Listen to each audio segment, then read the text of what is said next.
Здравейте, аз съм Бенямин Линднер от фирма Ovum и вече над 15 години работя като хладилен техник в сферата на термопомпите. Днес искам да ви представя един много хубав проект, защото постоянно ме питат, работи ли изобщо термопомпата в стара сграда? Намирам се пред една прекрасна стара вила, строена през 1906 година. И тук, разбира се, имаме точно същия казус, за който мнозина казват, че термопомпата няма да работи. Имаме радиатори, стари чугунени радиатори, а собственикът допълнително е поръчал фрезоване за подово отопление. Нямаме съвременни стандарти за изолация, дори прозорците са с единично стъкло. И точно тук можем да докажем, че термопомпата може да работи в стара сграда. Тук сме инсталирали най-голямата ни термопомпа ACR5P с отоплителна мощност от 20 кВт при минус 7 градуса. И тук нашият партньор, фирма KWP от Langenfeld, реализира цялата отоплителна система и извърши преуството. От изчисляването на топлинния товар до пускането в експлоатация. Да, има много причини, поради които обичаме да използваме термопомпите на Ovum. Една от тях, разбира се, е изключително лесният монтаж и пускане в експлоатация, но също така и поддръжката от страна на Ovum е много важна за нас. При проблем имаме директна връзка. Веднага вдигат телефона и могат веднага да се свържат дистанционно с системата, така че проблемите се решават много бързо. Особено пускането в експлоатация стана супер лесно. С новото управление Mira, наистина по-лесно от това няма накъде, а конфигурирането става веднага просто перфектно. Други особености на тази термопомпа са, разбира се, нивата на шум и производителността.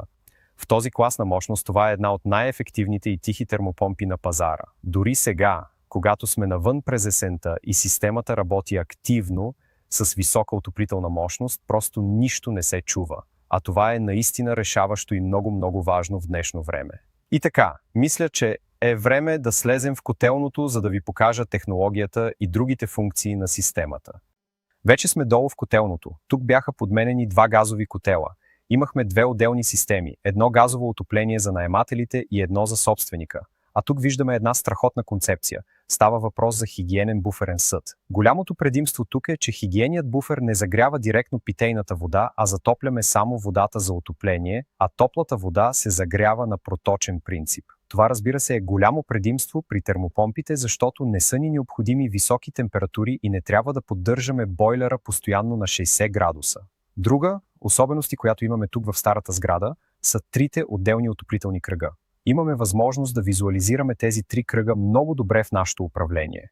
Това означава, че собственикът може да управлява всеки кръг по-отделно и да определя температурите, например за апартамента под наем, така че всеки кръг да получава точно толкова топлина, колкото е необходима. Това работи страхотно и с нашето приложение за времето. Искам непременно да ви покажа това приложение. Тук имаме възможност да въведем метеорологичните данни в термопомпата, т.е. в управлението. Така системата автоматично знае какво ще бъде времето през следващите 2-3 дни и съответно регулира температурата на подаване. Това, разбира се, води до огромни икономии на енергия, тъй като термопомпата измества натоварването си. Например, през деня затопляме водата предварително, за да имаме готова енергия през нощта. С това ви споделих всички важни моменти, а сега собственикът на къщата би искал да сподели своите впечатления с вас. Казвам се Марк Лудвиг и съм собственик на къщата. За мен най-важното при избора на термопомпа беше да бъде ефективна, тъй като имам нужда от голяма отоплителна мощност. Къщата няма изолация, защото е паметник на културата и при това количество топлина, което няма как да си спестим, за мен беше важно да избера термопомпа, която е наистина ефективна. Затова се спрях на Ovum. Доколкото знам, те са един от производителите на най-ефективните термопомп изобщо. Спалнята ми е на около 3 метра по права линия над термопомпата. Съседите ми са на един хвърляй място и не исках шумна или бучаща инсталация.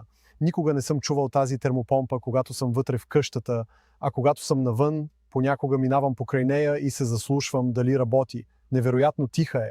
Удивително е, че такава отоплителна мощност може да се постигне с толкова малко шум. За мен като лайк има още един важен момент – лесното управление на системата.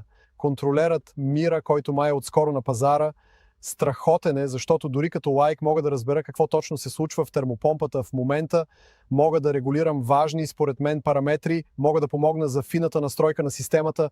Това са неща, които просто ми доставят удоволствие. Когато имаш такава система, искаш да виждаш какво се случва, а това, че всичко е толкова интелигентно и лесно за управление, наистина е голям плюс.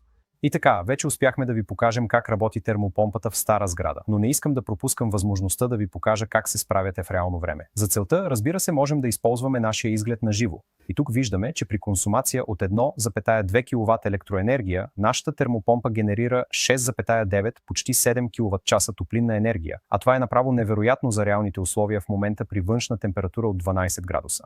Благодаря ви много за вниманието. Надявам се, че ви е харесало и че сме успели да опровергаем мита, че термопомпата не работи в стари сгради.